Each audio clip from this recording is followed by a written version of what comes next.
Quantos podem glorificar a Jesus? Os pentecostais já chegaram aqui nesse lugar? Glória a Deus. Os que trouxeram a Bíblia Sagrada, cadê o tecladista? Cadê o som? Vamos lá, todo mundo trabalhando bem rapidinho. Glória a Deus. Os que trouxeram a Bíblia Sagrada, abram ela comigo sem perca de tempo. Evangelho segundo escreveu São Lucas, capítulo de número 10 e o versículo de número 19. Glória a Deus. Esse lugar não é outro lugar senão a casa de Deus. Louvado seja o nome do Senhor. Glória a Deus. Lucas capítulo de número 10 e o versículo de número 19. Quem encontrou, diga amém. Se alguém não encontrou, diga misericórdia. Eu espero você encontrar. É um livro muito difícil de achar, não é? 42º livro da Bíblia Sagrada, terceiro livro do Novo Testamento. O médico amado que acompanhou Paulo em suas viagens não foi testemunha ocular dos feitos de Cristo, mas escreveu com muita propriedade a história do mestre. Em Lucas capítulo 10 e verso 19 está escrito assim: eis aí que eu vos dei poder para pisar sobre serpentes e escorpiões, e sobre todo o poder do inimigo, e nada, absolutamente nada, vos causará dano algum. Não, os pentecostais vão entender a leitura, eu vou ler de novo. Eis aí que eu vos dei poder para pisar sobre serpentes e escorpiões, sobre todo o poder do inimigo, e nada, absolutamente nada, vos causará dano algum. Agora sim. Feche a sua Bíblia, coloque na cadeira, coloque no banco. Pegue na mão do irmão mais perfumado do seu lado. Isso, glória a Deus. Feche os corredores aí. Peça licença para atravessar a faixa de Gaza. Isso, aperte a mão do irmão com carinho até ele falar aleluia. Pentecostal que não faz barulho está com defeito de fabricação. Está precisando ser restaurado nessa noite. Feche seus olhos e vamos orar. Pai das luzes, eu te glorifico. Te exalto por esta segunda-feira abençoada, por este dia que o Senhor escolheu para trazer ao seu povo um ato profético. Assim como esta nação, ó Pai, comemora este dia por memorial, eu profetizo que este dia na vida desta igreja também será um marco, será um memorial.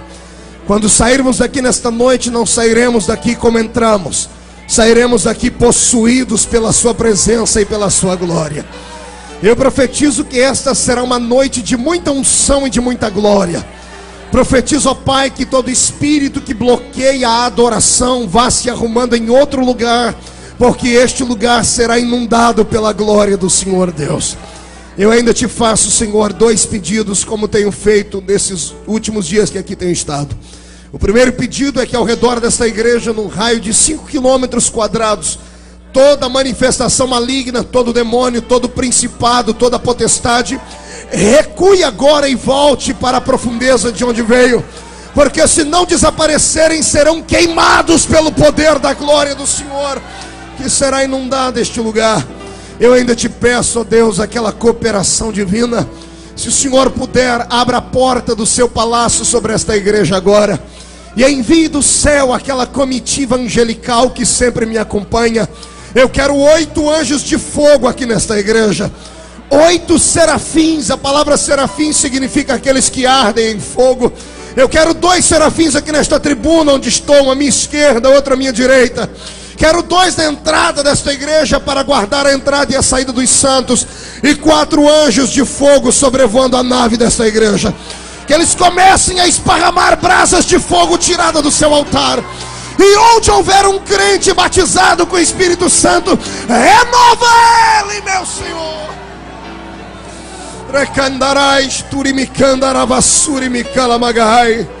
Senhor Deus, eu bem conheço a Bíblia e nela está escrito que o último dia da festa é sempre um dia de surpresas. O Senhor se colocou de pé no último dia da festa e disse: quem tem sede, vem a mim e beba. Eu profetizo que ninguém sairá daqui sem antes ficar embriagado, Senhor, pelo vinho do teu Espírito nesta noite. O Senhor não precisa da minha ajuda para curar, não precisa da minha ajuda para batizar com o Espírito Santo. Tu és onipotente, então mostra a sua onipotência nesta noite. É o que eu te peço agora em nome de Jesus Cristo de Nazaré. Amém? Não sente ainda. Erga o seu dedo profeta para cima, bem alto. Aponte o dedo no nariz do seu irmão. Com carinho diga para ele: é o último dia. Não vou fazer mais isso, mas eu preciso fazer agora, porque vou profetizar. Depois de hoje, não tem demônio no inferno, não tem homem na terra e nem anjo no céu capaz de bloquear a autoridade que Jesus te deu. Acredita nisso? Dê um grito de glória a Deus. Aplauda o Rei Jesus e tome o seu assento nessa noite. Glória a Deus, glória a Deus, glória a Deus. Quero aproveitar o momento para agradecer a Deus pela vida dessa igreja, pelo convite que me fora feito. Mais uma vez, acho que nos últimos 2 anos, essa já é a 3ª vez que tenho estado aqui. Acredito que o próximo convite não virá tão rápido, porque já enjoaram de mim, né? Não consegue mais ouvir aquilo que eu falo, não consegue mais ouvir essa voz rouca de taquara rachada. Mas eu levo para o Brasil a imagem de vocês no meu coração. Todas as vezes que estiver aqui na América, esta é a minha igreja, porque eu aprendi a amá-los. Isso falo sem demagogia e também não preciso ser demagogo aqui. Quando recebemos carinho, nós sabemos dar carinho. E carinho é bom, que até animal gosta, né? Imagina um ser humano. Obrigado, pastor Tennyson, pelo compromisso de ter confiado a mim mais uma vez essa tribuna. Obrigado ao pastor Marcos, que está ali, o vice-presidente da igreja, e a todos os irmãos que estiveram envolvidos na nossa vinda aqui. As mulheres, parabéns, vocês são projetos de Deus. Esta festa marcou não somente vocês, mas a minha vida também. E isso me deixou empolgado. Não vejo a hora de chegar em casa e dar um beijo da mulher mais linda do mundo, que é a irmã Edileuza. Falei com ela ontem, falei: filha, se prepara, porque quando eu chegar aí, a tampa da chaleira vai voar. Glória a Deus, glória a Deus. Também é um prazer estar aqui com a irmã Léa Mendonça. A irmã Léa me deixou aqui numa saia justa, né? Falou que a gente era tão... o pessoal pensa que eu tenho 60 anos agora, irmã Léa. Depois de tudo que você colocou eu e você numa saia justa. Como é que é? Vigia, pastor. Eu tenho 31 anos de idade e eu disse a ela que esse hino que ela cantou marcou a minha vida. Foi um período de muita luta, e sempre nas horas da luta nós temos sempre um aconchego de Deus. E esse hino que ela cantou foi o aconchego da minha alma. E por isso eu até quero que deixe um CD. Tem CD desse ainda? Deixe um reservado para mim, eu não vou pagar mesmo. Não vamos trocar, né? Pois bem, chega de prosa. Quantos querem ser impactados por Deus hoje aqui? Deixa eu ver. Senhoras e senhores, quando eu abro a minha Bíblia em Lucas 10:19, a minha alma se empolga e o meu coração acelera. Acelera porque eu leio um texto que não foi meramente soletrado pela boca de um homem natural, é claro. O homem que foi o autor deste versículo não era simplesmente um ser de carne e osso. Ele, embora fosse de carne e osso, ele tinha dentro de si toda a divindade do céu composta e compacta dentro dele. Quem ditou essas palavras não foi Lucas, não foi Mateus, nem Marcos, nem João, nem Bartolomeu, nem Tomé, nem Tiago, nem Judas Iscariotes, nem Judas, o irmão do Senhor. Quem ditou essas palavras foi o Mestre, o Senhor dos Exércitos.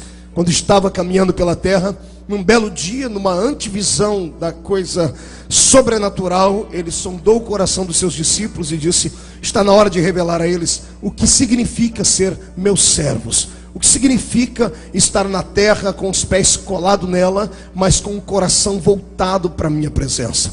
Jesus olhou para os seus discípulos e disse esse versículo: se você passar por ele sem meditar, sem parar para sondar, com uma mente apenas de passagem, sem uma mente analítica, você não vai conseguir captar a revelação que há neste versículo. Mas se você me emprestar aqui os seus neurônios por alguns minutos, eu prometo a você que daqui a pouco você não vai mais estar sentado nas cadeiras. Você vai querer voar hoje aqui nesse lugar. Porque o que Jesus prometeu aqui é transcendental. O que Jesus prometeu aqui é metafísico. Olhos naturais não podem captar, ouvidos naturais não podem entender, e corpo natural não pode compreender a revelação que está contida aqui. Por isso eu quero que você agora se descole da terra. Pode permanecer com os pés aqui, mas o coração e a mente, por favor, entregue nas mãos daquele que está no alto e sublime trono. E vamos fazer uma viagem só de ida, uma viagem para o centro da autoridade de Deus. Quem concorda comigo, dê um belo glória a Deus aí então. Quando Jesus disse aqui, eu vos dei poder, eu acho lindo porque a Bíblia, ela tem uma propriedade fora do comum, ela é anormal. A bem da verdade que o autor dela não é normal, é um ser sobre-humano.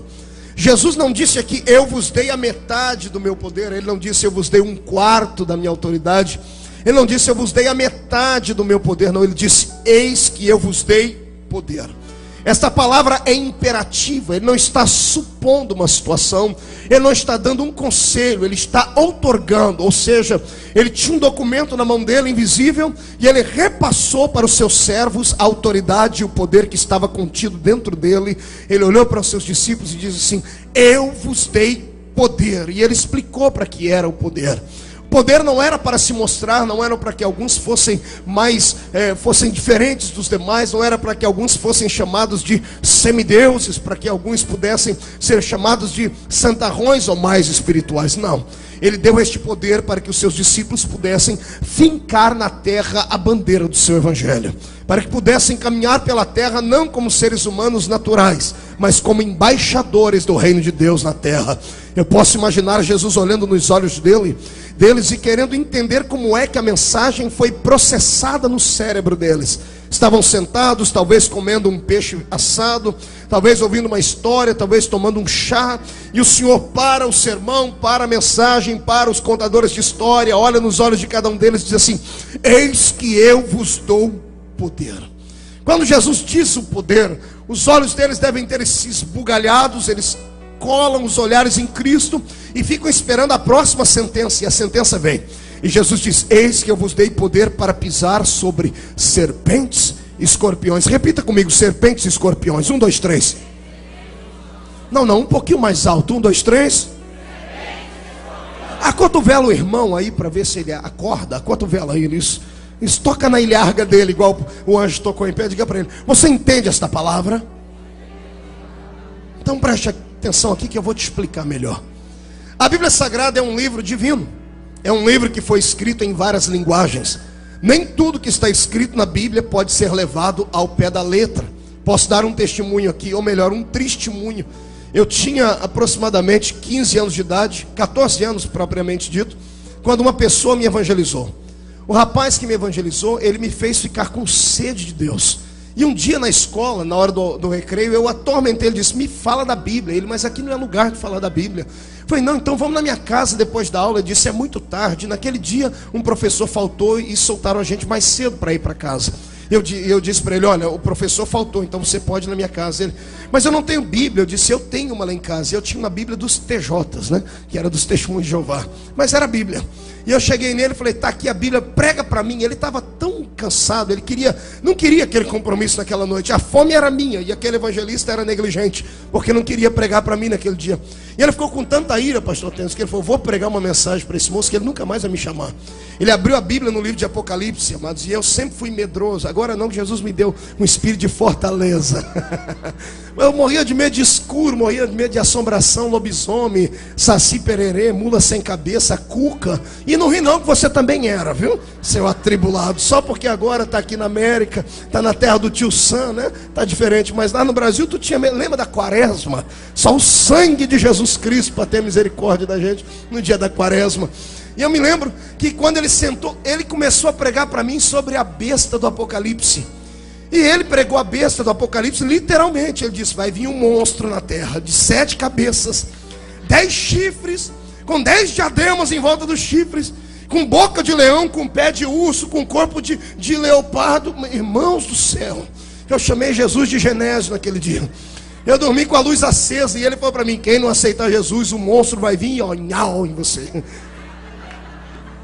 Você ri porque não era você que dormiu, teve pesadelo de noite, teve que dormir com a mãe no outro dia. Mas tudo bem. Por quê? Porque ele pregou para mim um texto da Bíblia de forma literária. Do jeito que ele leu, ele pregou. E existem textos da Bíblia que não podem ser entendidos assim. A Bíblia foi escrita em pelo menos 3 linguagens. ela foi escrita em uma linguagem alegórica, figurativa e literária. Tem texto da Bíblia que você pode levar ao pé da letra. Por exemplo, Salmo 23: o Senhor é o meu pastor e nada me faltará. Isso não é alegoria. Aquele que acredita neste salmo não tem necessidade de nada na terra. O que ele precisa o Senhor dá, e ainda que não tenha, o Senhor abrirá uma porta do nada para fazer ir para a mesa dele, porque o Senhor cumpre este salmo de forma literal. Mas tem textos como esse que eu acabei de citar aqui do Apocalipse, que é uma linguagem alegórica. É usado figuras de linguagem para ser interpretado. E existem textos como este de Lucas 10:19, que não é uma linguagem alegórica, também não pode ser interpretado de forma literária. Este texto aqui é uma linguagem figurativa. Jesus pegou um exemplo, ele traçou um plano e queria que seus filhos interpretassem essa palavra e viessem a entender. Quando Jesus disse: eu vos dei poder para pisar sobre serpentes e escorpiões, ele não estava dando liberdade para mim e para você ir lá no Brasil, ir em São Paulo, pegar um táxi e ir até o Instituto Butantan, chegar lá no meio daquele serpentário, porque lá estão hoje o maior estudo sobre soro antiofídico do mundo, onde você pega do veneno da cobra e faz o soro que pode curar o veneno da cobra. Jesus não disse que você pode ir lá, abrir o serpentário onde está a jararaca, pegar a jararaca, botar ela debaixo, você vai dizer assim: Jesus me deu autoridade para esmagar a sua cabeça. Se tu fizer isso, vai tomar uma picada que vai ficar uns 3 dias pulando, igual o Saci Pererê que eu citei aqui. Jesus também não disse que você pode ir num sítio, que você pode ir numa chácara, ir lá perto daquela lagoa, perto do córrego, e pegar debaixo daquelas madeiras, debaixo que estão em cima daquela terra úmida, levantar a madeira, e encontrar as tocas dos escorpiões, e pegar o escorpião pela gravata, e dizer: Jesus me deu autoridade para pisar em cima da sua cabeça. Amado, tu vai tomar uma ferroada, e a dor do ferrão de um escorpião dura 24 horas sem que haja remédio para aliviar a dor. Jesus não estava usando este texto de forma alegórica, ou melhor, ele não estava usando este texto de forma literária. Ele estava usando uma linguagem de figura. Ele estava dizendo a mim, a você e aos seus discípulos, que quem está ligado nele, quem tem intimidade com ele, quem acredita nele, pode recitar o versículo de Paulo: eu sei em quem tenho crido. Não existe demônio no inferno que possa prevalecer diante do ser humano.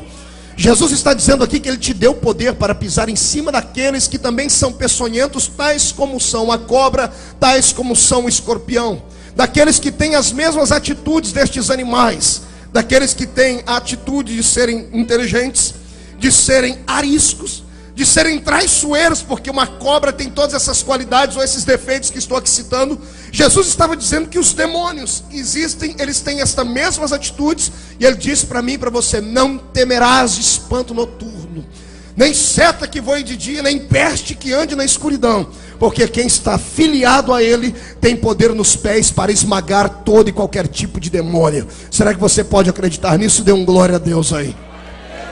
Não, você não entendeu ainda. Levante a mão direita para cima, agarre o ombro do seu irmão com carinho. Isso, deixa ele sentir as pontas do seu dedo. Fechou? Agora fecha, trava com carinho. Agora chacoalha ele até ele ficar irritado, irmão. E se irrita ele, chacoalha ele. Diga assim: você entendeu o que o pastor acabou de falar? Diga para ele: você não precisa ter medo de demônios, porque aquele que está em ti é maior do que todos eles juntos. Isso merece uma salva de palmas maior, merece um grito muito maior.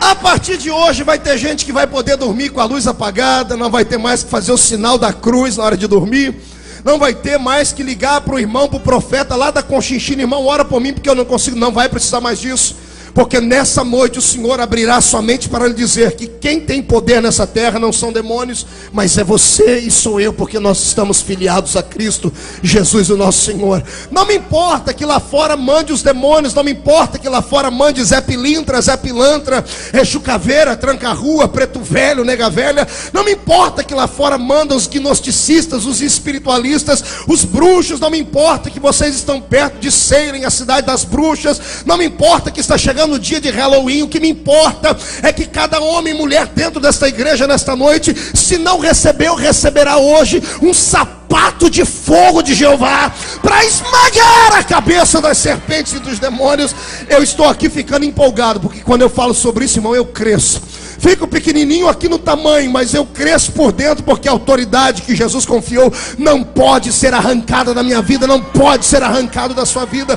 Você não vai precisar mais ter medo de obra de feitiçaria, de trevo de 4 folhas, de urucubaca, de sangue de galinha preta. Não vai precisar mais ter medo de alguém pegar o seu nome e costurar dentro da boca do sapo. O máximo que vai acontecer com o sapo é dar uma dor de barriga nele, porque quem tem intimidade com Cristo tem fogo até no nome. Eu profetizo em nome de Jesus Cristo, que se os feiticeiros dessa terra quiserem a partir de amanhã descobrirem o que é poder, vão ter que bater na porta da casa desse crente que está do seu lado, para você dar para ele um catecismo de autoridade, porque quem tem autoridade nesta terra não é George Bush, quem tem autoridade nesta terra não é nenhum dos policiais do FBI, da CIA. Quem tem autoridade nesta terra é esse homem, essa mulher de carne e osso que está aí do seu lado. E se você pode acreditar, glorifique a Jesus Cristo. Sabe o que me deixa aqui com a ira santa? É a olhada aqui de cima e ver crente que nem esboça a reação. O infeliz é tão fraco, tão frio, tão desprovido de qualidades espirituais, que escuta uma palavra como essa e não reage. O infeliz está anêmico, está amarelo. Olha aí do seu lado, você vai ver. Não abre a boca nem para respirar, a boca está travada. Língua de aço, boca de ferro. Entra num culto como esse, a única coisa que sabe fazer é esticar os bracinhos para lá e para cá quando canta uma musiquinha. E quando ouve uma autoridade como essa, uma palavra como essa, que vai reverter a situação da sua vida, amado, se eu fosse você, eu não ficaria nem sentado, eu sairia era correndo dentro dessa igreja. Vai ter crente nessa noite, pastor Tennyson, que quando sair dessa igreja não vai para casa ainda, vai procurar um terreiro de macumba, vai procurar uma casa de bruxa, só para assanhar Satanás, vai pegá-los, esfregar o focinho dele no chão, porque a autoridade te foi dada.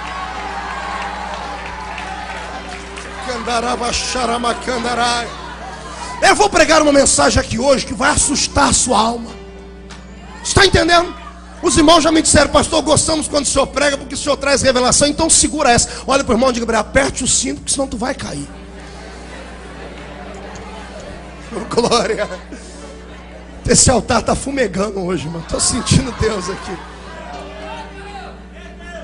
Senhoras e senhores, o que o ser humano tem que entender é que Deus precisa abrir o entendimento dele, para que ele não seja um ignorante espiritual. Eu sei que aqui dentro eu tenho pessoas que já cursaram a universidade, mas a universidade da terra, a universidade natural. Tem pessoas aqui que são poliglotas, sim, falam inglês, espanhol, português, são coisas naturais. O tipo de ignorância que eu estou falando aqui é uma ignorância espiritual. A Bíblia diz, e o Senhor vocifera na boca de um profeta: o meu povo erra por não conhecer, porque falta conhecimento neles. O conhecimento que Deus me revelou por esses dias, eu ainda estou aperfeiçoando essa mensagem. Quando o Senhor me der graça 100% para ministrar, eu quero ministrar ela para as nações, para o Brasil todo, num programa de TV. Você vai ouvir o eco desta voz ainda. Escute. Quando Deus criou o ser humano, Ele não criou o ser humano de uma maneira simples. Ontem à noite nós estávamos falando isso na casa do irmão onde nós fomos jantar. O ser humano não foi criado de uma só vez. Tudo que Deus fez neste grande universo, Ele disse apenas uma palavra: haja, e houve. Mas quando Deus foi criar o ser humano, Ele criou os seres humanos em 2 etapas. Gênesis capítulo 1, verso 26, Gênesis capítulo 1, verso 27. No capítulo 1, verso 26, o Senhor disse assim: façamos o homem conforme a nossa imagem, a nossa semelhança. No versículo 27, o Senhor não diz mais façamos, Ele diz assim: criou Deus o homem do pó da terra. A palavra criar e a palavra fazer no hebraico são diferentes. A palavra fazer significa criar de algo que já existe, fazer de alguma coisa que já tem uma matéria-prima antes. E a palavra criar no hebraico significa fazer do nada.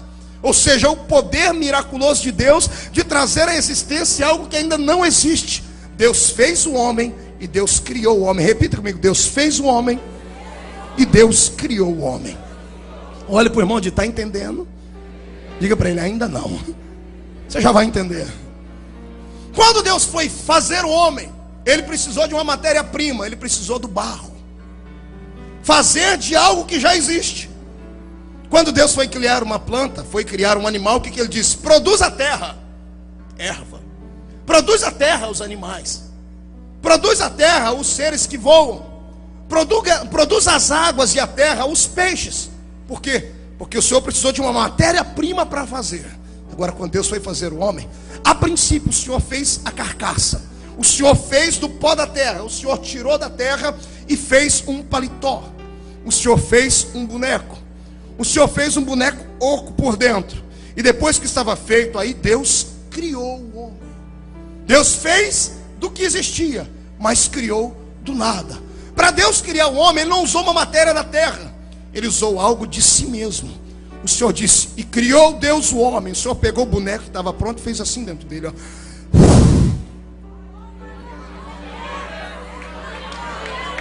Escute, escute. O homem não tem um espírito, como pregaram os nossos pais na fé durante 100 anos. O homem não tem um espírito, o homem é um espírito. Entendeu isso? O homem é um espírito. Diga para o seu irmão, nós somos um espírito.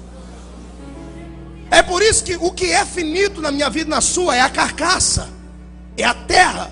Por isso que a carcaça volta ao pó, mas o espírito volta a Deus. Por que é que um animal precisa comer terra? Precisa comer fruto, capim. Tudo que tem nessa terra é terra transformada em capim, é terra transformada em fruto, é terra transformada em vegetais. Concorda comigo? Porque tudo vem da terra.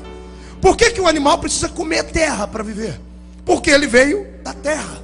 A vida do animal termina aqui, porque o espírito dele não veio de Deus. A vida dele, a alma dele é uma alma vivente só para esta terra. Assim todos os animais da terra são. Assim são as plantas. Vieram da terra, e quando você tira ela da terra, você tira uma planta da terra, o que acontece com ela? Ela murcha e morre.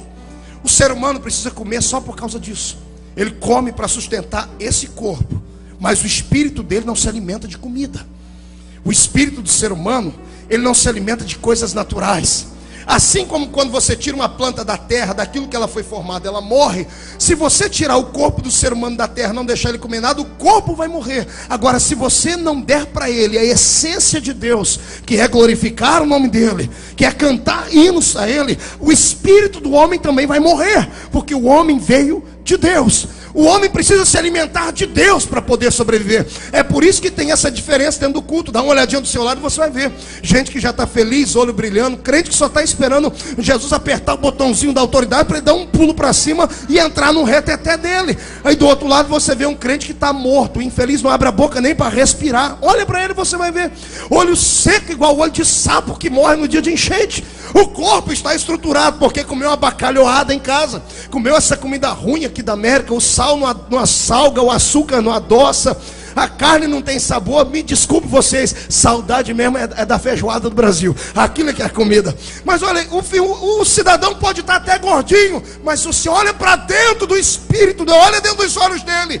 ele está nanico, não tem vida, não tem autoridade. Por quê? Porque ele está alimentando só uma parte dele, o que veio da terra. Agora eu conheço crente que você olha para ele é magrelo que dá até dó, pele e osso. Eu vejo muito isso na África. Quando estive pregando em Angola, eu vi muitos crentes pele e osso. Não tinha muita autoridade no corpo, mas quando abriam a boca para cantar, irmão, fazia a gente dobrar o joelho. Porque eles não tinham comida para o corpo, mas a alma deles, o espírito, estava ligado em Deus, se alimentando em Deus todos os dias. Se você quer ter autoridade, você tem que reconhecer a sua vida e ver como é que ela está. Se o Espírito Santo entrasse aqui hoje, nesse final de festa, com um termômetro de medir temperatura espiritual, ia ter gente que quando recebesse o termômetro ia explodir o negócio, mas ia explodir não é de calor não, de tanto frio que está. Tem gente tão gelado nessa igreja, se você ficar 5 minutos perto dela, vai pegar um resfriado, irmão, porque está desligado de Deus. Em compensação, tem uns, irmãos, que se você ficar perto dele mais 2 minutos, o fogo dele vai alastrar, vai pegar você, porque ele está ligado em Deus. Onde é que estão os pentecostais aqui? Levante a mão para cima. Eu vou te explicar hoje porque é que o diabo te odeia. Porque é que o infeliz do Satanás foi encrencar com a sua vida, irmão? Fala para mim. O que eu e você temos a ver com o pecado de Adão? Fala para mim. Pastor, eu sempre me questionei isso. Eu falei, Jesus, o dia que eu chegar no céu, eu vou fazer uma pergunta. Daqui eu não saio? Ele vai falar que não. Eu quero partir para cima de Adão. Eu quero dar tanto cascudo na cabeça de Adão. O que eu tenho a ver com o seu pecado, meu amigo? É verdade, você já se perguntou isso? O que você tem a ver com o pecado dos dois? veio e respingou sobre nós, nosso pai na fé. Uma herança maldita.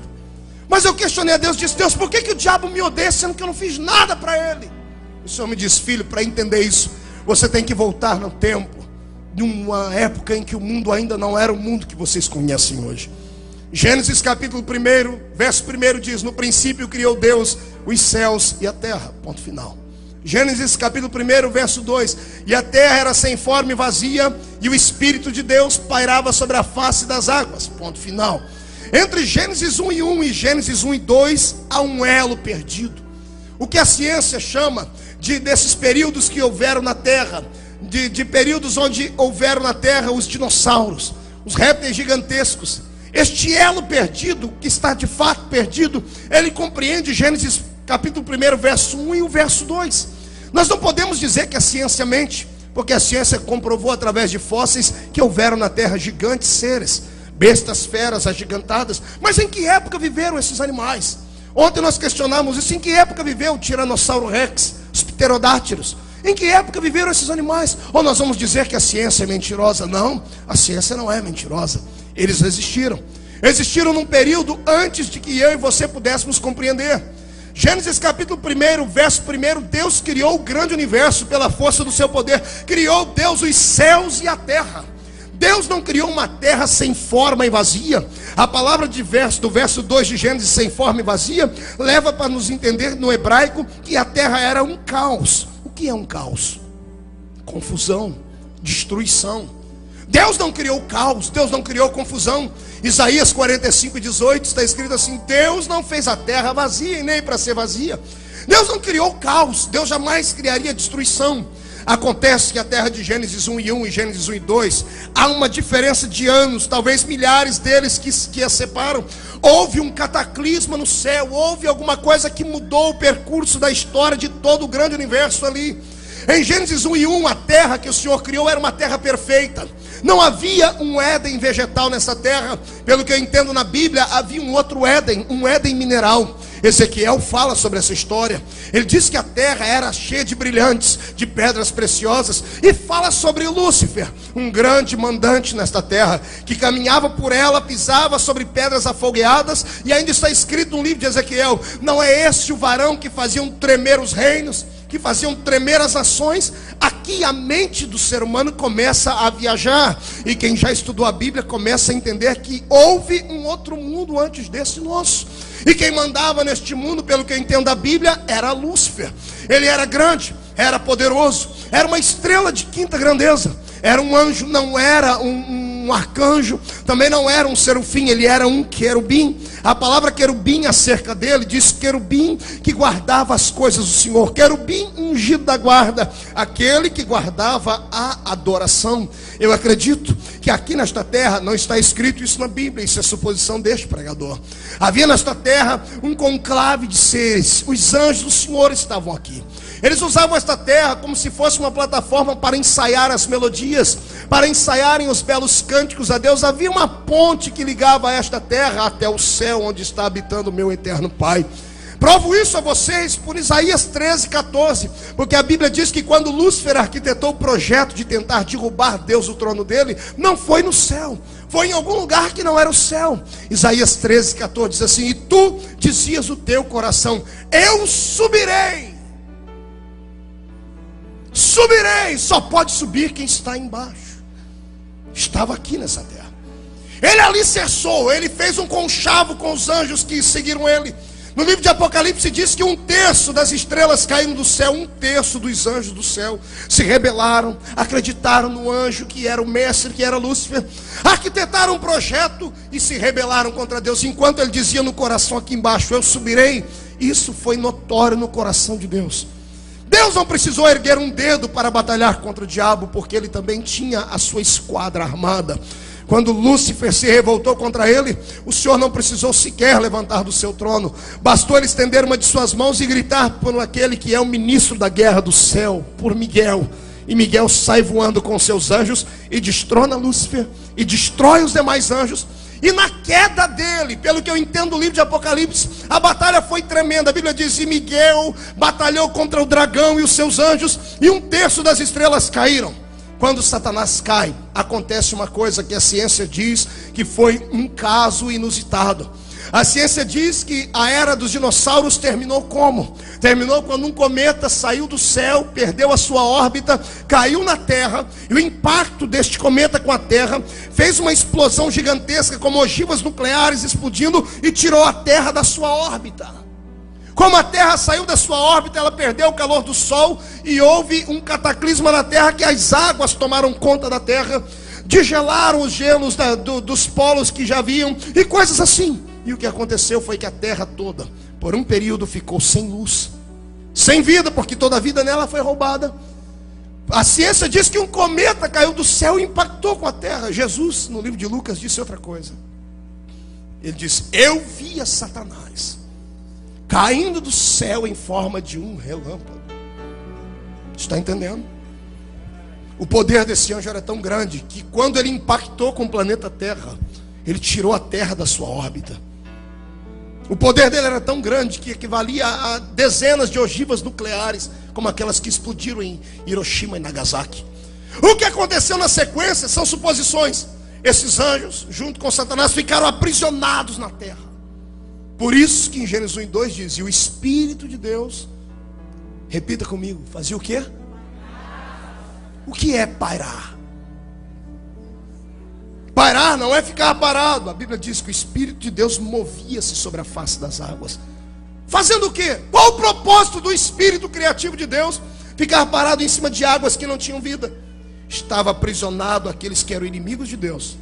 E enquanto isso, houve no céu tristeza. Houve no céu um sentimento depressivo no coração de Deus, porque a sua criatura agora havia se rebelado contra ele.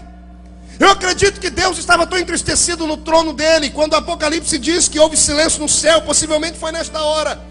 E eu quero crer que com esta mente de pregador, anjos viram a tristeza no olhar de Deus e se aproximaram dele para tentar ocupar o lugar de Lúcifer.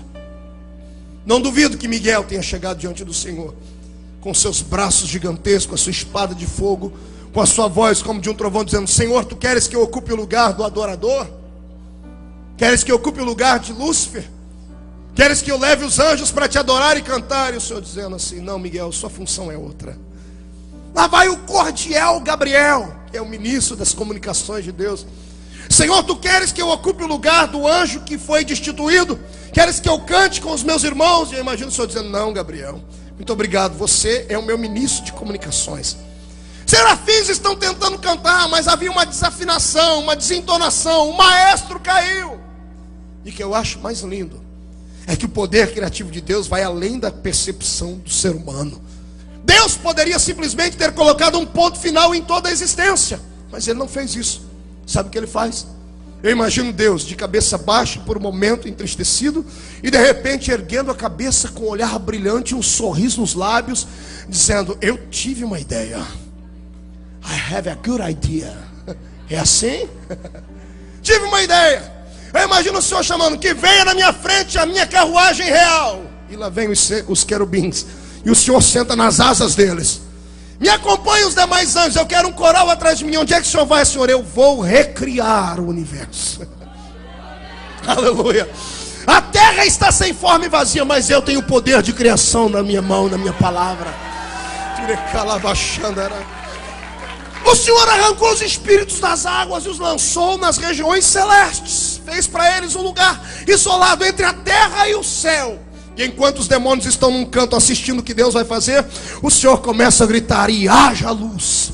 E a ciência fala do Big Bang, a criação que veio através de uma explosão de luz. O Big Bang está na Bíblia há mais de 6.000 anos, está escrito isso aqui: haja luz, e houve luz. Esse é o Big Bang, está aqui a criação de Deus. E quando Deus começa a criar todas as coisas, imagine, os anjos estão cantando, estão adorando ao Senhor, estão falando coisas belas. Deus vai criando tudo, mas quando Ele termina a criação natural, Ele vai fazer agora uma outra criatura. Quando Ele vai fazer esta criatura, depois que Ele disse para a terra verter animais, depois que Ele disse para que tudo acontecesse na terra, Ele poderia dizer assim: terra, produza um homem. Mas Ele não fez isso, porque o homem não podia ser natural. Aí entra a história que eu contei para vocês antes. Eu posso imaginar o meu Deus, poderoso da batalha, gigantesco, imarcessível, imortal, Rei dos reis, que teve autoridade para criar anjos, e bastou um anjo para entrar no exército da Síria e matar 185 mil soldados numa noite. Um Deus que não precisa de nada. Ele se despojando da sua glória, sentando em cima de uma pedra lá no Éden vegetal que ele acabou de criar, cravando a mão no barro e pegando argila. Pode imaginar a mão do Criador pegando barro na mão dele, sentando num canto e fazendo um bonequinho. E o que é que Deus sentia enquanto fazia o bonequinho? Aquilo que a irmã Maria está sentindo enquanto está gerando um filho dentro dela: a alegria, a expectativa, a esperança de saber que vai gerar alguma coisa tremenda e poderosa.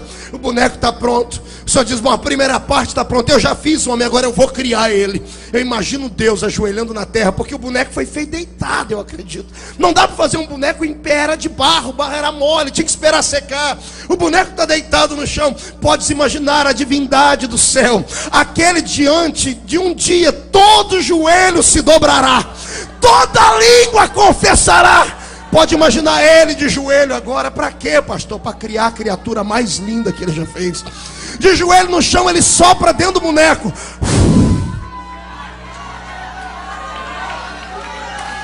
Ei, segura aí, segura, porque isso está muito pouco. Eu quero ver você virar piruleta. Escute, escute. Olha lá. Ele acabou de soprar, o boneco está despertando do sono. O que é que esse boneco falou? Qual teria sido a primeira palavra dele? Quando olhou o rosto do pai, com um sorriso Elma Chips nos lábios, os olhos brilhantes, ele deve ter dito assim: papai. E o Senhor disse: tu és o meu filho.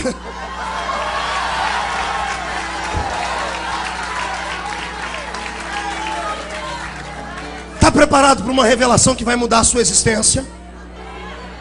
Não, eu não ouvi direito. Está preparado para uma revelação que vai mudar a sua existência?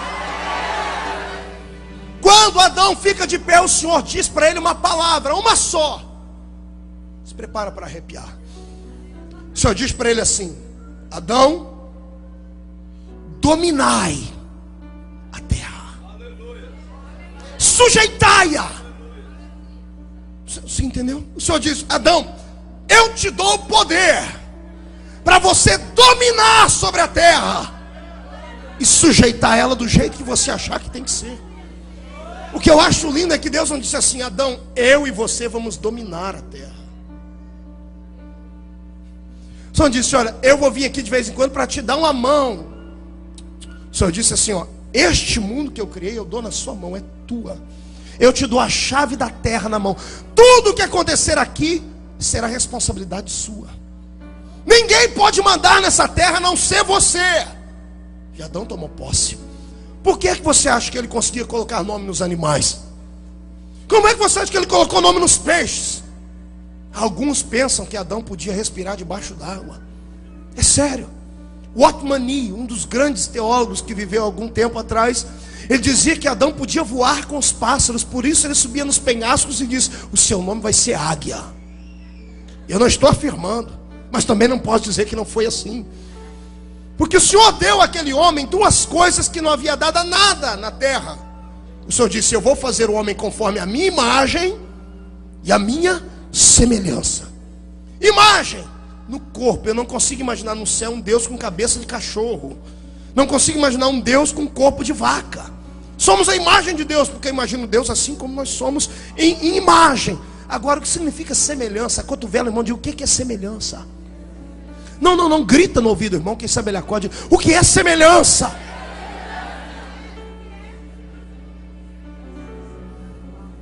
É igual. Assim como Deus tinha poder para criar, Deus disse: você vai ser semelhante a mim. Cria. Assim como eu domino lá em cima no céu, você vai dominar a terra. Esse é o seu reino, a sua família está nas suas mãos. Ninguém pode tocar nela.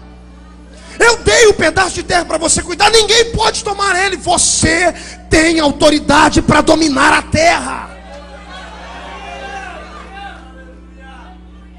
O diabo estava num canto infeliz do capeta. Estava lá num canto olhando para aquele ser. E aqui entra o porquê que ele tem inveja de mim e de tu, irmão. Porque Deus deu para Adão aquilo que estava dentro dele.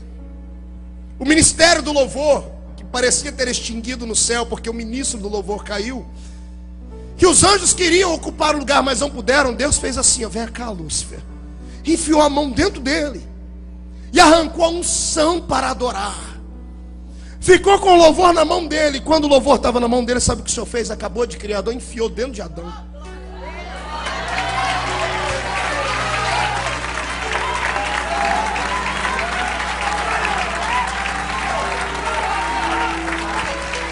Sabe por que o diabo te odeia? Porque ele sabe o que acontece quando alguém sabe que tem autoridade. Ele sabe o que acontece quando alguém sabe que tem domínio sobre todas as circunstâncias. Ele sabe o que acontece com você quando você levanta naquele belo dia todo atribulado. O patrão te xingou, o marido te pisou, o filho escarneceu de você, mas você vai para a beira do tanque. Aqui não tem mais tanque, né? Vai para a beira da máquina de lavar roupa, está lá jogando a roupa lá dentro, o coração está apertado, está querendo desviar, mas ao invés de murmurar, vem o Espírito Santo e diz assim: louva, canta. Aí você pega essa voz de taquara rachada, estraga o hino da Cassiane, estraga o hino da Léa Mendonça. Mas o Senhor não está preocupado com a afinação, Ele está preocupado com o teor do que sai. E você vai cantando e Jeová vai ficando de pé lá em cima. Satanás tem que correr.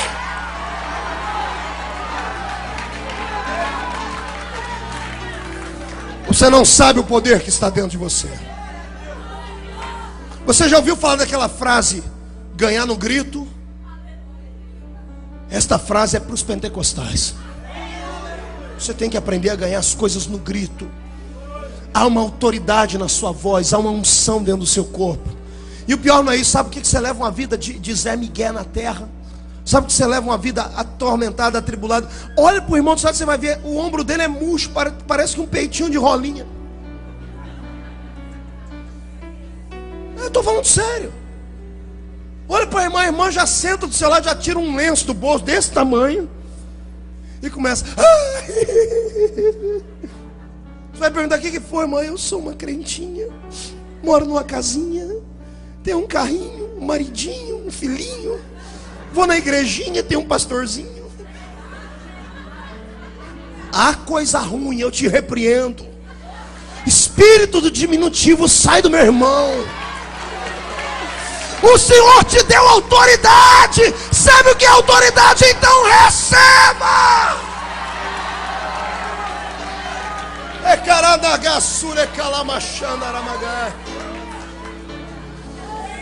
Pastor Marco, mas eu não aguento mais a batalha. O diabo é muito forte. Quem falou para você que o infeliz do cão é forte?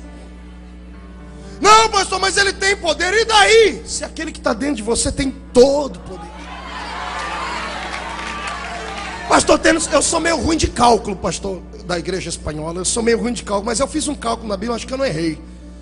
A Bíblia diz que 1/3 das estrelas caíram. Então foi só 1/3 dos anjos que caíram. Quer dizer que para cada um demônio que levanta contra você, tem pelo menos 2 anjos para manietar ele, para amarrar ele. Está entendendo isso? Se caiu só 1/3, irmão, hoje já não tem mais 1/3, porque só Jesus mandou um monte para o abismo. Tem crente que tem autoridade, ele anda na rua amarrando demônio. Tem demônio amarrado nessas ruas aqui, desde que essa igreja foi inaugurada. Está entendendo? Eu quero que você entenda que o Senhor te deu autoridade. Irmão, você não sabe o poder que está dentro de você. É por isso que eu digo, não mexa com um crente cheio de fogo, irmão. Não toca nele, porque é você tocar nele é a mesma coisa que enfiar a mão numa caixa de abelha. Vai sair picado, porque o fogo que está na minha vida e na sua, homem nenhum pode apagar. Está para nascer um bombeiro capaz de apagar, porque o Senhor te deu autoridade. Usa a autoridade que o Senhor te deu. Eu quero que você faça uma coisa agora. Murcha a barriga e estufa o peito. Levanta a mão direita para cima. Bate no peito, mas bate até fazer coffee. Isso.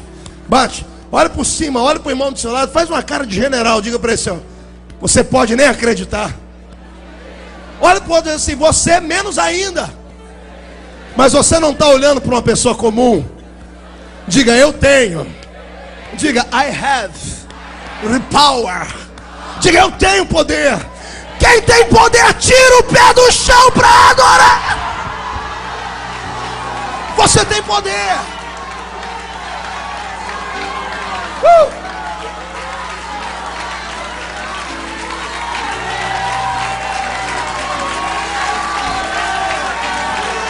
Glória a Deus. Segura um pouquinho, senta, tem mais revelação, escuta.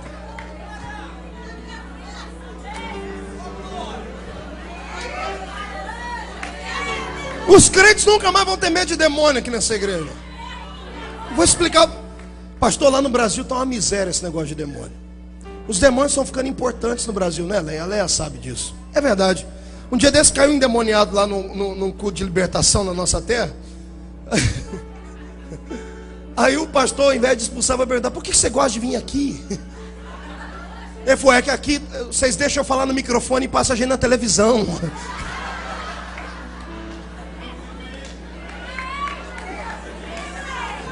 Os demônios dão um show. Irmão, eu tô com raiva de Satanás. Eu querendo entrar na televisão 5 minutos para pregar, não consigo. Os demônios têm culto na televisão. Sadão, qual é seu nome, seu endereço, número do seu RG? Faz tudo. Eu falei: Jesus, está errado isso. Aí o senhor me deu uma palavra e disse assim: filho, fale para a minha igreja não ter medo dessas pessoas que caem endemoniadas dentro da igreja. Eu falei: por que, senhor? Porque demônio que se manifesta dentro de uma igreja é demônio kamikaze. Sabe o que é kamikaze? É demônio suicida. Irmão, é sério, não. O demônio que entra dentro de um culto, não é demônio que cansou de ser atormentado, sabe que o fim dele é o limbo, é o inferno. Como ele não consegue se matar, porque ele é espírito, ele sabe que só tem um povo na terra que tem autoridade para destruir ele. É por isso que entra dentro da igreja. Quando ele entra e se manifesta, ele dá assim: vai, me mata, porque eu não aguento mais viver. Aí vem os crentes cheios de poder e gritam: sai em nome de Jesus Cristo. São obrigados a cair fora.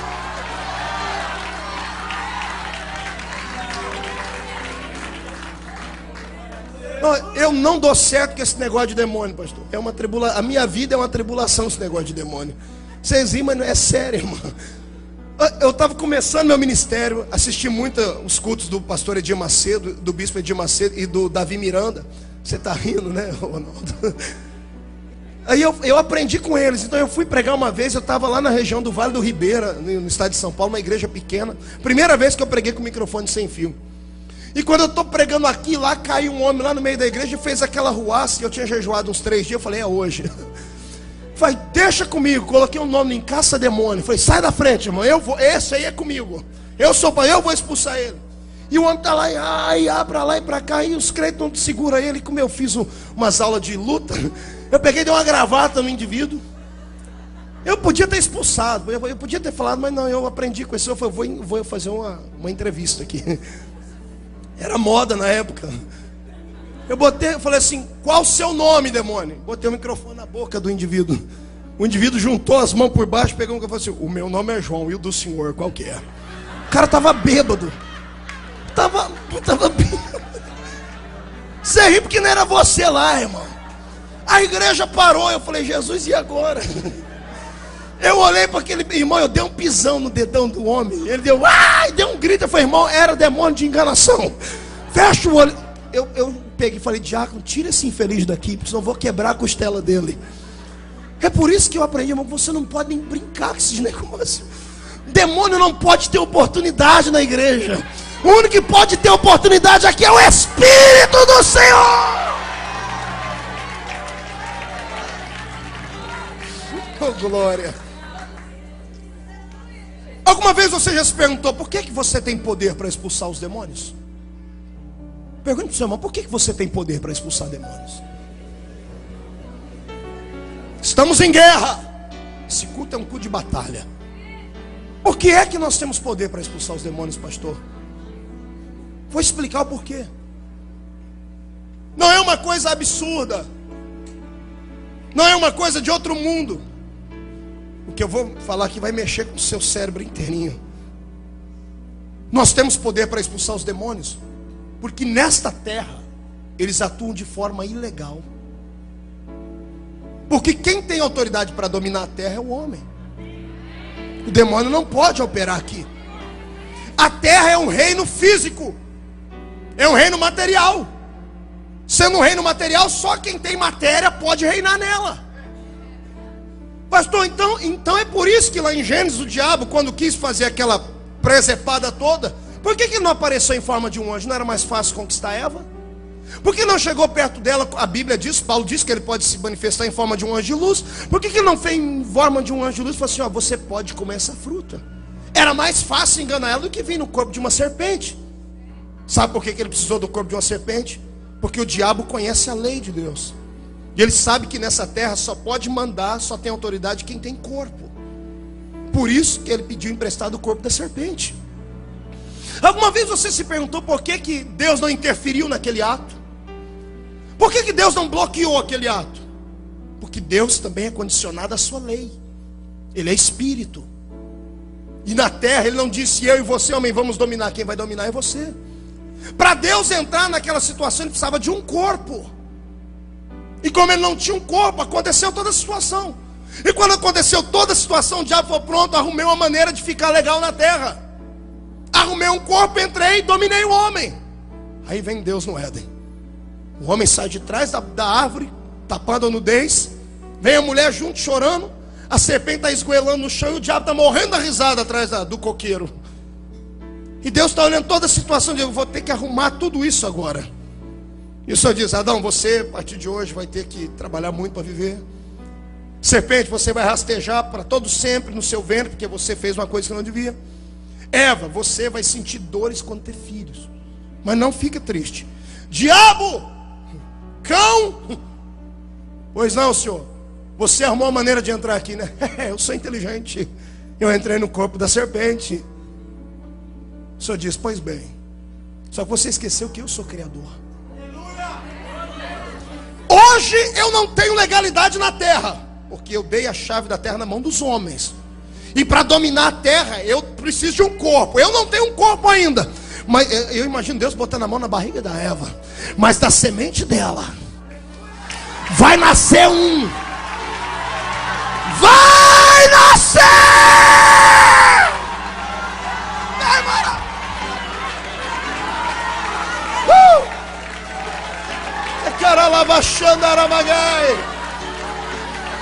Nada acontece sem propósito. Está entendendo? Aí veja só, as coisas vêm no tranco e barranco porque Deus não tinha um corpo ainda. Por isso que o diabo dominou nessa terra até 2000 anos atrás. Mas até 2000 anos atrás aconteceu uma coisa bonita. Olha, outra revelação. Isaías, 700 anos antes de 2000 anos atrás, ou seja, 2700 anos atrás, o Senhor disse assim: Isaías, eu vou te dar uma revelação. Fala, Senhor. Escreve aí para todo mundo saber. Eis que um menino vos nasceu. Reticências? Não, continua. Mas um filho se nos deu. Diga comigo: menino. Diga filho. Levante o dedo e fala: menino e filho. Olha para o irmão e diz: o que é isso? É revelação. O menino, quem deu foi Maria. Maria fez a carne.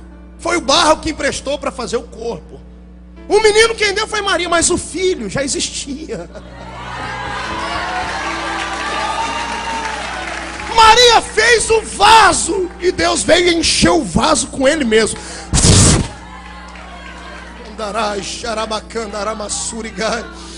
Por isso que o diabo queria matar Jesus, porque ele sabia que se Jesus nascesse, a profecia se cumprisse, Deus estaria legal na terra. Quando Jesus chegou, irmão, acabou a banca de Satanás. Escuta, olha que coisa linda. Jesus está saindo um dia no meio dos discípulos e diz assim: vamos agora, porque eu preciso levantar um modelo fotográfico para o meu reino. E o povo diz: nós vamos para onde? Vamos para o centro de Jerusalém, vamos para o lugar onde tem as moças. Não, nós vamos para o cemitério de Gadara. O que é que tem no cemitério? Tem um modelo para mim. Porque o meu Deus é assim, ele é mestre. Ele pega o lixo e transforma em luxo. O Senhor entra dentro do cemitério e quando ele entra, lá vem um homem com grilhões presos nos braços, com o corpo cheio de pelo, com os dentes podres, o olhar sanguinário. E quando o homem olha Jesus, não é o homem que grita. Uma legião de demônios dentro dele, 6.000 demônios gritam: que temos contigo, filho de Davi? Vieste nos atormentar antes do tempo. Eu vou dizer agora uma coisa que vai te deixar com autoridade mais ainda. Os demônios não conheciam o corpo. Eles não conheciam Jesus, mas conheciam Cristo. Eles não conheciam o menino, mas eles conheciam o filho. Entendeu aí? Pegou? Eles não conheciam aquele homem cabeludo de barba, porque era nazireu, não, mas aquele que estava dentro de Jesus, eles conheciam. E quando eles olharam, eles não viram a carcaça, eles viram logo Deus dentro de Jesus. E diz: que temos contigo?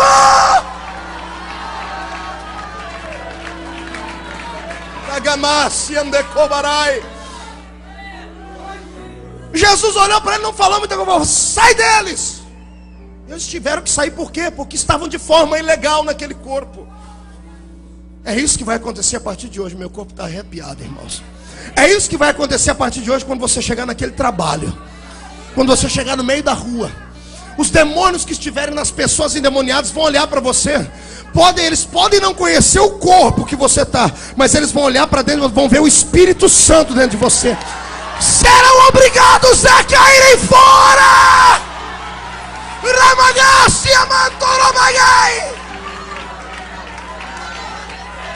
Jesus disse: eu te dei poder. Usa o poder que eu te dei.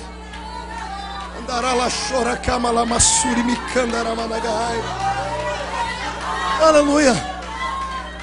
Agora deixa eu te dizer uma coisa muito séria.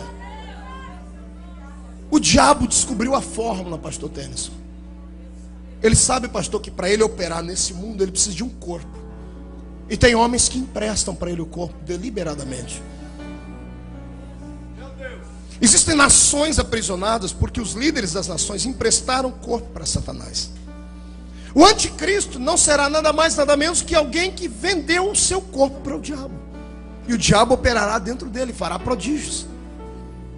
Lá no Brasil eu descobri como é que se fabrica um seguidor de Satanás.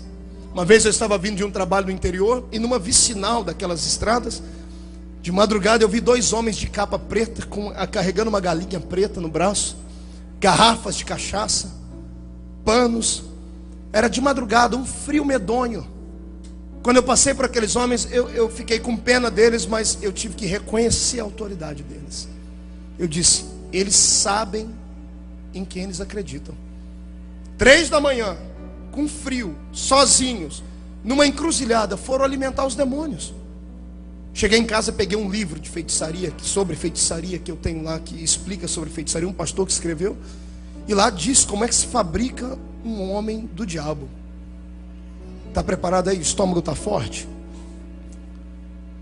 A pessoa, quando descobre que ela tem uma vocação divina, lá na mesa branca, começa tudo no auto-espiritismo. A pessoa diz que ela tem que desenvolver a mediunidade dela. Levam ela para um catimbozeiro, para um filho de Satanás com a pombagira, que vai mentir para ela, dizer para ela que ela pode ser feita a cabeça dela não sei aonde. Quando a pessoa aceita, ela é levada para uma casa isolada. Raspam a cabeça, homem ou mulher não interessa. Uma vez que a cabeça está raspada, eles fazem umas mandingas em cima das pessoas, um encantamento, e fazem cortes nas costas dela com navalha, e deixam a pessoa 1 semana sem comida e sem bebida. A pessoa é obrigada a jejuar, porque até o diabo sabe que quando a pessoa jejua, ela se desprega da terra e abre o espírito para tocar aquilo que é sobrenatural. Você não é um crente que quer buscar poder de Deus, quer ser usado em cura, jejue. É para isso que serve o jejum. O jejum, ele mortifica a carne, então a carne fica fraca e o espírito se fortalece.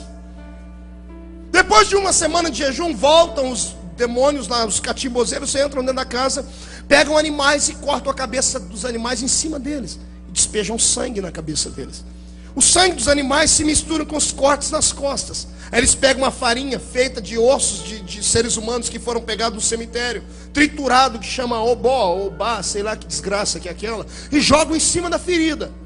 A ferida ebó. A ferida cicatriza sozinha. Na semana seguinte eles voltam com uma oferenda para uma pessoa comer. Aí voltam com carne podre, um corpo de seres humanos que tiraram do cemitério para eles comerem. E a pessoa se sujeita a tudo isso. Depois disso levam ela mais 1 semana e dão um banho nela dentro de uma banheira, numa bacia, com fezes de animais, urina de animal, sangue. A pessoa vira um bicho. Depois ela bebe mais um pouquinho de sangue e está feito o pai de santo, a mãe de santo, o pai de chiqueiro. Aí você vai lá ver o catimbozeiro lá no Brasil. Todos os pais de santo que eu conheço lá no Brasil, a casa deles é assim de gente. E as pessoas vão lá e quando sai, volta, traz 3, 4 com ela. O Senhor, Ele é bom. Ele fala e acontece. Ele encarna espíritos. Ele faz trabalhos e acontece. E o pior é que acontece mesmo. Não é mentira não. Porque eles pagaram preço para o diabo. E o diabo opera no corpo deles. Aí quando eu vejo tudo isso, me dá angústia de saber que eu sou crente de uma igreja pentecostal que acredita em milagres e não tem um filho de Deus aqui com autoridade para mandar um paralítico andar. Não tem um crente aqui com autoridade para dizer ao aidético: você está curado. Não tem um profeta de Deus para falar: Deus está me mostrando isso e isso da sua vida. Por quê? Porque nós somos adoradores só do alto. Só queremos adorar a Deus de cima da montanha, pertinho dele. Esquecemos que o verdadeiro adorador é feito lá nos vales. Não é enfrentando demônios. Os únicos demônios que nós vamos expulsar são os demônios que nós criamos na igreja. Pastor, isso é sério mesmo. Somos fazedores de demônios na igreja. Quer que eu te diga o demônio que você cria aqui? A inveja, a murmuração, situações adversas que você cria dentro da igreja, demônios que nós criamos, e esses nós expulsamos. Mas o verdadeiro demônio está andando lá fora, em cima de uma carruagem de ferro, mandando no mundo. E todo mundo acredita no espiritista, todo mundo acredita em Allan Kardec, e poucas pessoas têm coragem de acreditar no nosso Cristo. Pergunta para mim: por quê, pastor? Não ouvi? Simples. O Senhor ainda não tem um corpo para operar.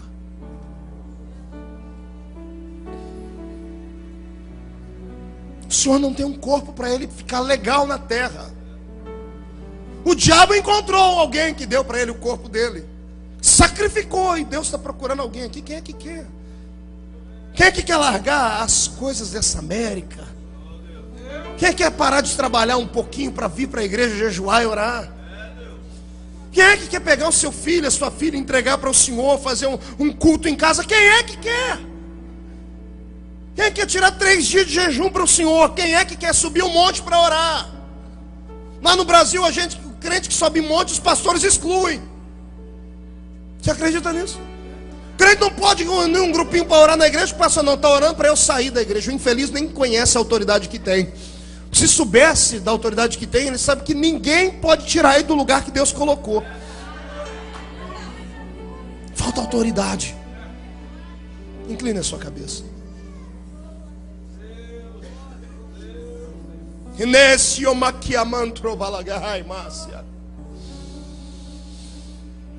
Vem cá, Espírito de Deus. Eu sei que você quer um corpo para poder operar. Os espíritos do diabo encontram lá no terreiro de macumba, Senhor, alguém que dá para eles o corpo para eles usarem. Eu sei que tu tens dificuldade de encontrar aqui na igreja alguém que quer. Mas na noite deste dia, faz essa palavra que eu estou pregando criar dentro deles vida. Encorpa essa palavra no espírito deles. Senhor, eu quero ver aqui uma geração de gigantes espirituais essa noite. Em nome do Senhor Jesus, Pai, eu quero que o espírito dos seus filhos toquem o seu espírito agora. Espírito Santo, encontre um corpo para operar. Encontre um corpo, um homem, uma mulher, um jovem, uma criança, um músico, um levita.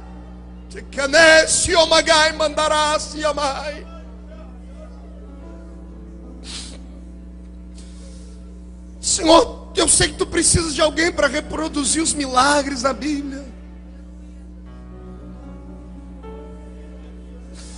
Eu sei que os milagres não acabaram com o tempo dos apóstolos. Por isso eu quero te entregar nessa noite para esta reunião e acreditar que esta palavra está fazendo efeito no coração dos teus servos.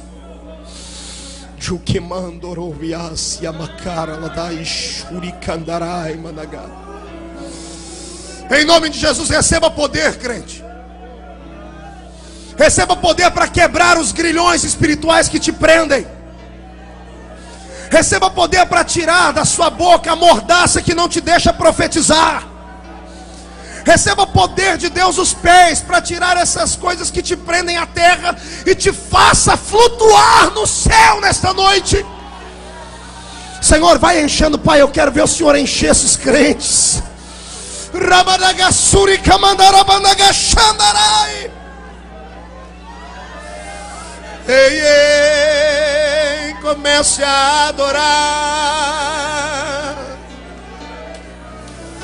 Erga a sua voz ao céu e comece a clamar.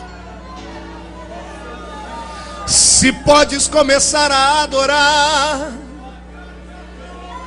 coloque-se em pé, porque o Senhor quer lhe usar. Toque esse instrumento que eu quero ouvir, quero ouvir. Eu navegarei no oceano do Espírito. Diz o Senhor: eu te dei poder, usa ele.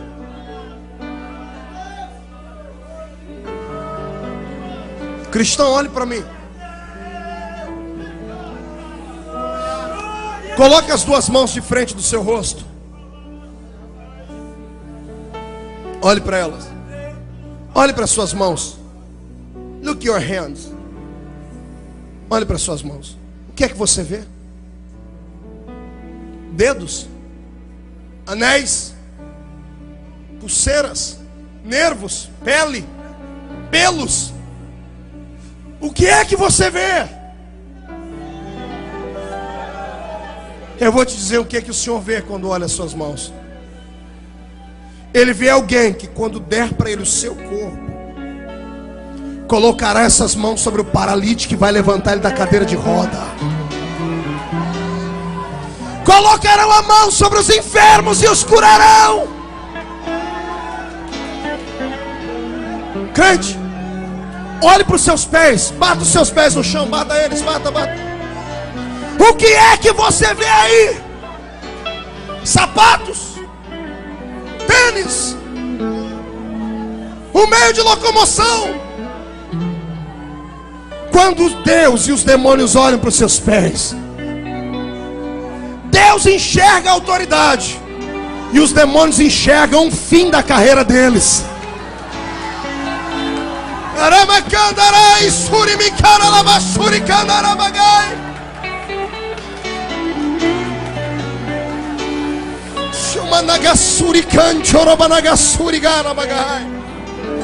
Pegue na mão do seu irmão, pegue na mão dele.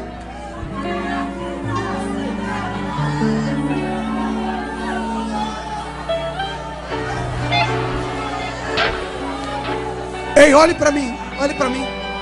Daqui a pouco nós vamos adorar, vamos encher o nosso conhecimento. Olhe para mim. Quantos aqui falam em outras línguas? Deixa eu ver. Quem é batizado com o Espírito Santo fala em outros idiomas. Só agora, pode soltar a mão do irmão e levante. Deixa eu ver quem fala em línguas. Deixa eu ver, levante bem alto, bem alto. Todos vocês, quem fala em línguas, chacoalha a mão, deixa eu ver. Você fala em línguas? Pegue na mão do irmão de novo. Para que é que você fala em línguas, irmão? O meu povo erra por não conhecer. Para que é que você fala em línguas? Só para mostrar para o irmão do seu lado que você aprendeu a orar em glossolalia? Quer que eu te ensino o que são línguas? Eu perguntei para Deus, eu orei muito. Falei: Deus, para que servem as línguas? As línguas servem para isso aqui, escute aqui. Quando eu quero falar uma coisa só para um amigo, porque a gente só segreda para amigos. A gente só conta segredos para amigos. Não é assim? Quando eu quero contar uma coisa só para o pastor Tênis, e não quero que ninguém escute, eu grito no microfone. O que é que eu faço? Eu venho aqui, ó.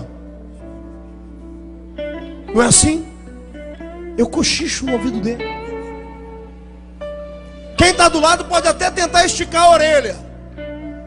Não vai entender. Porque é só para ele ouvir. O Senhor diz para mim: filho, as línguas estranhas que eu ensinei vocês a falarem é a maneira mais linda de intimidade que vocês têm comigo. Quando você fala em línguas, você cochicha no ouvido de Deus. Pastor, mas eu falo alto. Não interessa, a Bíblia diz que só Deus entende. O diabo chega do seu lado, pega um dicionário desse tamanho de todos os idiomas que tem, você está falando. Ele tá aqui 15 minutos, quando ele achei a primeira palavrinha, você já está orando em outras línguas, porque o Senhor te deu autoridade para orar em variedade de línguas. Para que é que você ora em línguas? É para você fortalecer a sua alma. São autoridades que o Senhor nos deu. E o pior não é isso, pastor Tênis. O pior é que a maioria dos pentecostais só ora em línguas uma vez por semana. Não é assim, pastor? Só ora em língua quando estão na igreja. Jesus tem que descer, catar o indivíduo, jogar ele na parede para ele falar em línguas. Glu, glu, glu, glu, glu, glu, glu.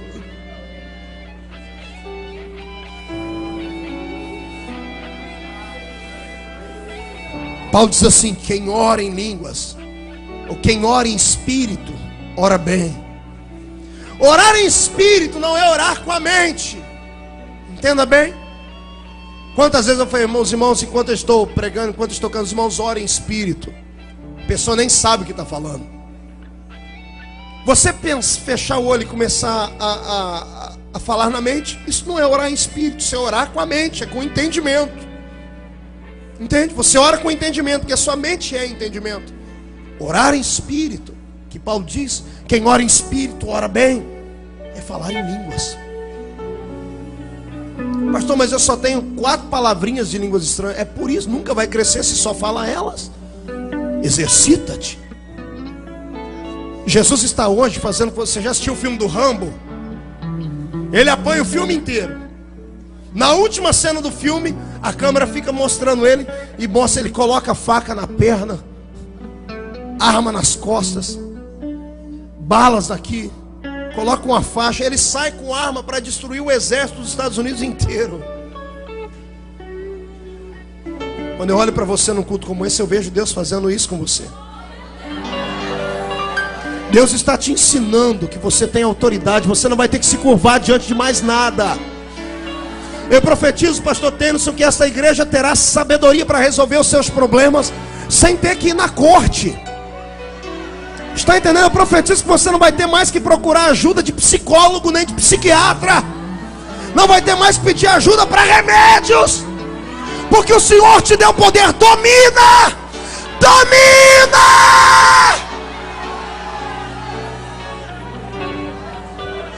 Eu vou fazer 2 orações aqui agora. Fecha os olhos. Primeira oração, eu quero aqui na frente só quem fala em línguas, quem já falou em línguas e não fala mais, quem ora em outras línguas e precisa nessa noite de mais autoridade. Venha, mas venha rápido. Eu vou fazer o seguinte, eu quero mulheres à minha direita e homens à minha esquerda. Eu pedi, eu navegarei no oceano do Espírito.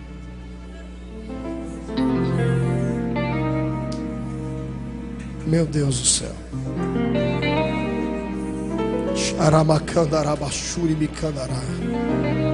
Cadê? Eu não estou ouvindo a música. Cadê a música? Aquela música. Pode tocar de maneira simples para eu entender ela. Essa não é a música que eu estou pedindo. Não, mas está diferente.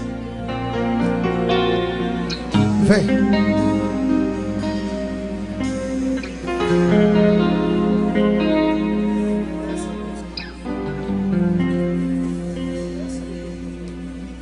Vem. Eu navegarei. Come here. Por a chica mantro vagácia. Do Espírito. Yeah. E ali adorarei ao Deus do meu amor.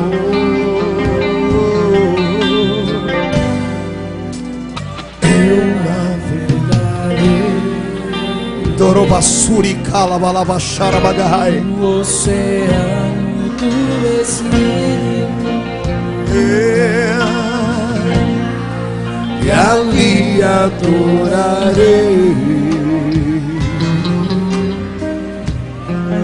ao Deus do meu amor. Shekaranda sori calamagai. Espírito, Espírito. Faça destino uma oração. E desce como fogo. Convida ele. Vem, toma e vem. Chorovanai, suicamanto, cobarabagai. E ensine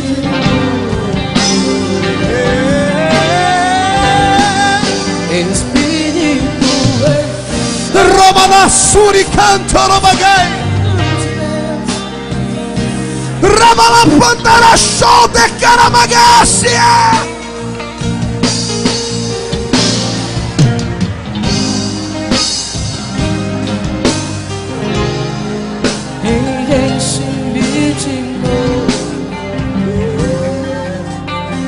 Segure um pouquinho.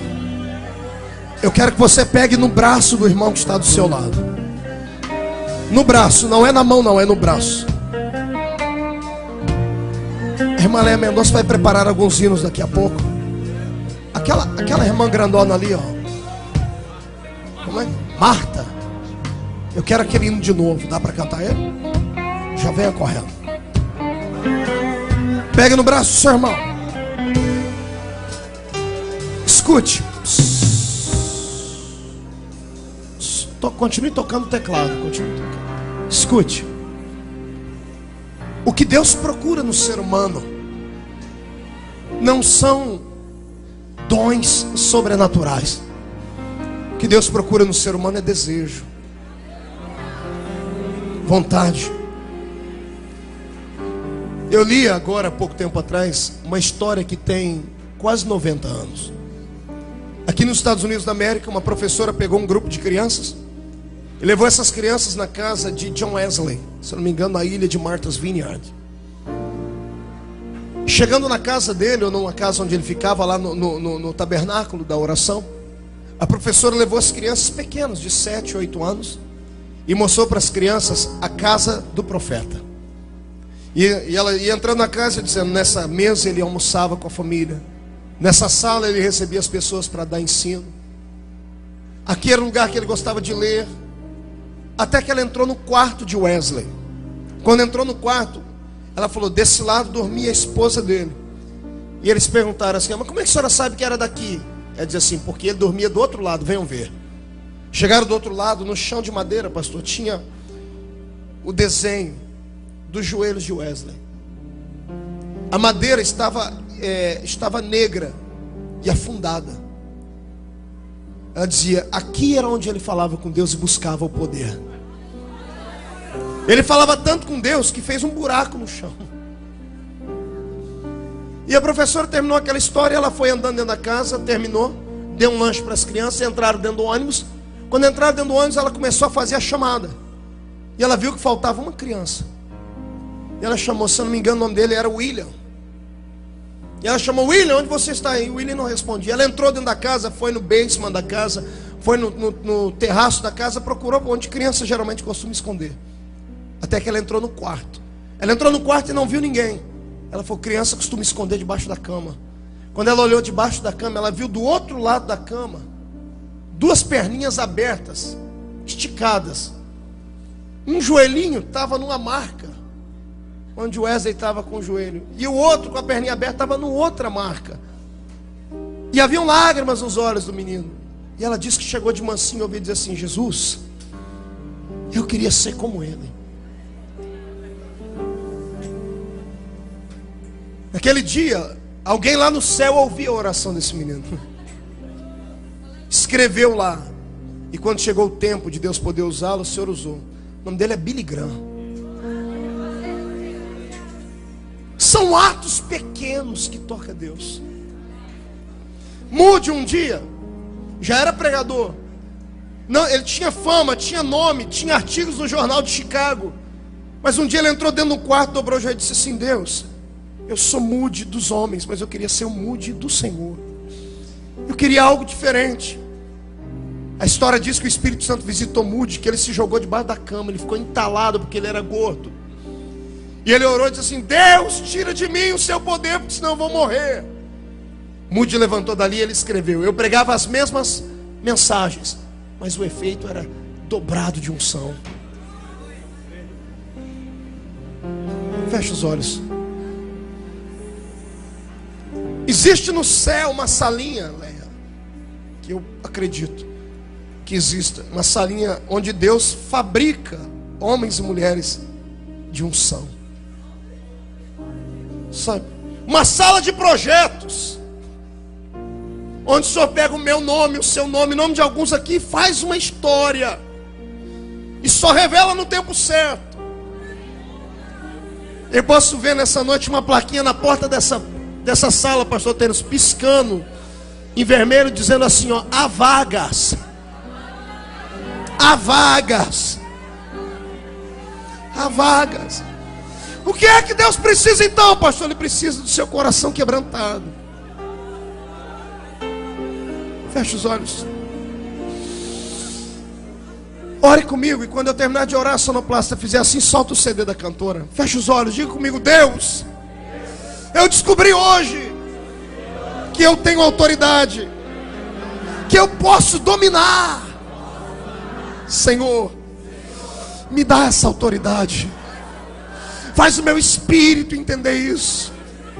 Me esvazia de tudo que não presta.